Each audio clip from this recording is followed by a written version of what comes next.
आता ठाकरे सेनेचे नेते अंबादास दानवेंची प्रतिक्रिया आपण पाहूया। निवडणूक आयोग हा सत्ताधाऱ्यांच्या इशारावर चालतोय। सदोष मतदार यादी असताना निवडणूक आयोगाने ही निवडणूक जाहीर केलेली आहे असं दानवेंनी म्हटलेलं आहे। त्यामुळे आता आम्ही एकत्रित बसून याबाबत निर्णय घेऊ। त्यासोबत निवडणुका आल्यानं राजकीय पक्ष म्हणून निवडणुकीमध्ये सहभागी व्हावंच लागेल असं देखील त्यांनी म्हटलंय। राज्यातील नगर परिषदेमध्ये नगरपंचायतीमध्ये घोटाळे केले गेलेत, सत्ताधाऱ्यांचे अड्डे झालेत अशी घणाघाती टीका अंबादास दानवेंनी केली। त्यामुळे आता महाविकास आघाडी म्हणून एकत्र येऊन निवडणूक लढवावी लागेल असं अंबादास दानवेंनी म्हटलेलं आहे।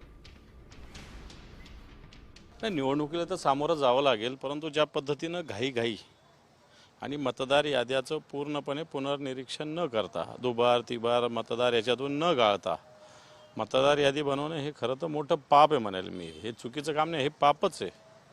आणि असं असताना सत्ताधारी पक्षाच्या दबावाखाली निवडणूक आयोगाने हा निर्णय घेतलेला आहे। ठीक आहे, निर्णय घेतला, निर्णय भला चुकीचा आहे सत्ताधारी पक्षाच्या दबावाखाली, पण निवडणूक आता लढावं लागते। देश विदेशातील प्रत्येक घडामोडींचे लाईव्ह अपडेट मिळवण्यासाठी आता साम टीव्हीच्या सर्व सोशल मीडिया प्लॅटफॉर्मला लाईक, फॉलो आणि सबस्क्राईब करा।